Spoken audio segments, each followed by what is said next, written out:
Si vous voulez comprendre les Écritures, au-delà de ce message sur la Pâque, il y a trois choses, il y a deux précisions importantes que vous devez maîtriser. Première précision, c'est que Israël est le peuple référentiel de tous les peuples de la terre. Je reviens encore dessus, c'est très très important. Le message de Dieu est au-delà de la race, qu'elle soit noire, jaune, rouge ou blanche. Dieu s'est choisi un peuple référentiel pour communiquer un message universel au monde entier. La première précision est que pour créer toute chose dans ce monde, l'inventeur ou le créateur crée à la base un modèle standard, appelé aussi un référentiel, un modus, un paradigme ou un prototype. C'est à partir de ce modèle standard que l'inventeur ou le créateur multiplie son produit en chaîne. Nous avons étudié en classe de 3e à l'école la standardisation avec les automobiles de Henry Ford, pour citer cet exemple-là. Si l'homme, qui est l'image et la ressemblance de Dieu, réfléchit ainsi dans ses projets de création de toutes choses, c'est que l'homme a copié cette méthode chez Dieu, son Père, le parfait créateur de toute la création, le créateur des humains. Ainsi, pour parler à tous les hommes qui peuplent la surface de la terre et leur accorder son grand amour, Dieu s'est créé et s'est choisi un peuple référentiel, un peuple standard, un peuple paradigme, le peuple juif, le peuple hébreu.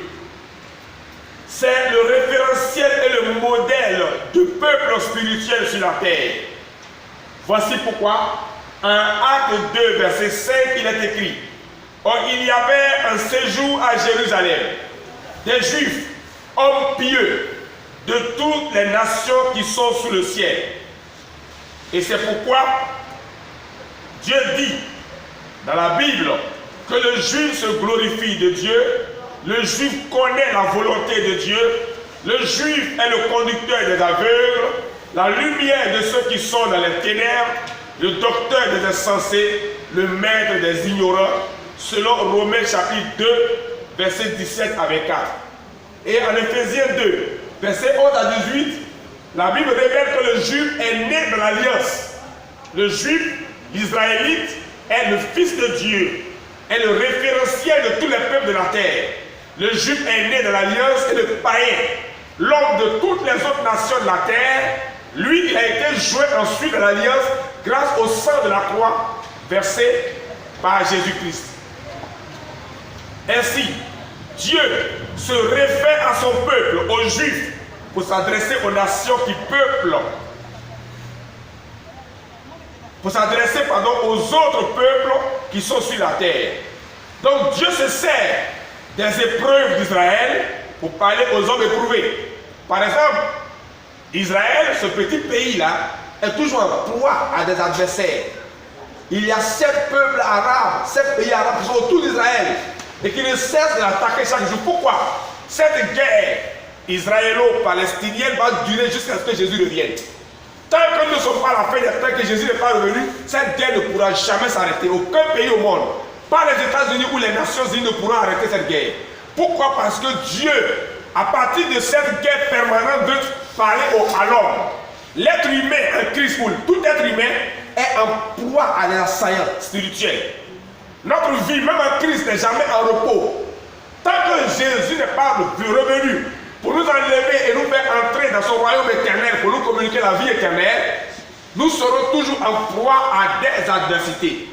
C'est pourquoi, oui, Job a eu raison, Dieu a eu raison de dire en Job chapitre 7, verset 1, que le sort de l'homme sur la terre est celui d'un soldat, et tous ses jours sont ceux d'un mercenaire. Et l'apôtre Paul ne cessait de dire à Timothée: combat le bon combat de la foi. Il n'y a jamais de repos. Notre vrai repos, nous l'aurons lorsque Jésus va revenir. Donc Israël est toujours en proie à des adversités parce que Dieu veut se servir de ce peuple-là pour communiquer au monde entier que l'être humain sur la terre est toujours en proie à des assaillants, à des ennemis spirituels, que sont les démons et les passions de la chair à la solde de Satan. Le péché rentre et cherche à nous dévorer chaque jour. Donc chaque jour, il faut avoir les armes spirituelles, les armes offensives et défensives de la justice du royaume de Dieu pour se défendre et attaquer ses ennemis-là. Notre vie est une vie de combat. Voici pourquoi ce pays que Dieu a créé, qui s'appelle Israël, qui est le peuple référentiel, est toujours en conflit. C'est un message que Dieu veut utiliser. Dieu veut communiquer au monde entier. Amen. Dieu se sert des épreuves d'Israël pour parler aux hommes, éprouver. Et Dieu se sert des victoires d'Israël pour exhorter les hommes à avoir la victoire. Les temps, les reliefs, les végétations, les noms des villes et villages, les noms des lieux, les noms des choses, les animaux, en somme, tout ce qui concerne Israël est mentionné dans la Bible est un moyen de communication de la pensée de Dieu au monde entier pour son salut. Ainsi, le coup sur la Pâque, dans le coup sur la Pâque, l'esclavage vécu par le peuple hébreu en Égypte pendant 400 ans fut la volonté de Dieu pour peindre la servitude de toute l'humanité devenue depuis le jardin d'Éden esclave du péché. Donc Israël est descendu en Égypte à cause du péché, parce que Dieu veut se servir de ce peuple-là qui est devenu esclave dans un pays qui ne lui appartenait pas, pour parler au monde entier, pour dire que depuis l'histoire du péché originel, tous les hommes sont descendus dans une prison spirituelle. Quand Israël va sortir de l'Égypte, après la célébration de la Pâque, Dieu utilise ce message pour parler aux hommes, pour dire que la seule façon pour tout homme prisonnier de Satan dans le séjour des morts, esclave du péché, la seule façon pour cet homme esclave du péché, donc prisonnier de Satan dans le séjour des morts, de sortir libre de sa prison, c'est de célébrer la Pâque en Jésus-Christ. Amen. Amen. Amen. Amen. Donc je reprends pour vous dire ceci.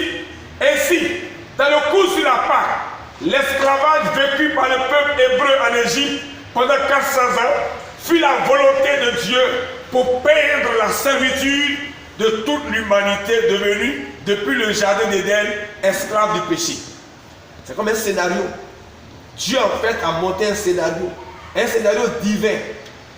C'est un théâtre dans lequel chacun a joué un rôle.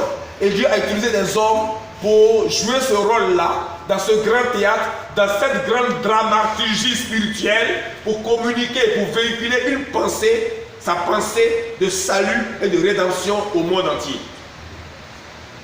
Israël, esclave en Égypte, c'est l'allégorie de tous les hommes esclaves du péché.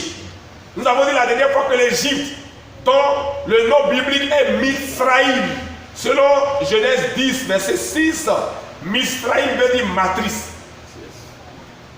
Donc l'Égypte est une matrice, une prison, comme la matrice maternelle. Comme l'enfant qui vient dans la matrice maternelle, qui passe 9 mois avant de naître. Dieu a propulsé son enfant, qui est Israël, dans une matrice égyptienne pour communiquer une pensée au monde entier, pour dire que tout homme passe par la matrice égyptienne avant de naître libre dans ce monde. Si seulement si la naissance d'Israël est une liberté, car en réalité Dieu nous propulse dans un désert. Quand vous naissez, Dieu vous propulse dans un désert d'épreuves sur la terre.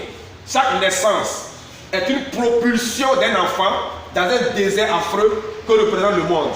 Chaque naissance d'un enfant est une propulsion d'un enfant de Dieu sur la terre, oui, dans ce désert que représente ce monde. Un monde où il y a des adversités farouches, des serpents et des scorpions. Quand vous naissez dans ce monde, vous êtes venu en pèlerinage sur la terre. Vous êtes propulsé de par votre naissance dans le désert. C'est pourquoi Israël va quitter l'Égypte, qui est le symbole de la matrice Misraïm, pour être propulsé dans un désert en traversant la mer Rouge. Un enfant qui naît de sa mère sort de la matrice maternelle, traverse l'eau mélangée au sang, le liquide amniotique mélangé au sang, symbole d'une mer rouge aussi, et l'enfant qui naît dans ce monde tombe dans un désert affreux. Nous sommes dans un monde désert affreux où il y a des serpents brûlants et des scorpions ne peuvent tenir dans ce désert que ceux qui ont la foi en Jésus-Christ. Amen.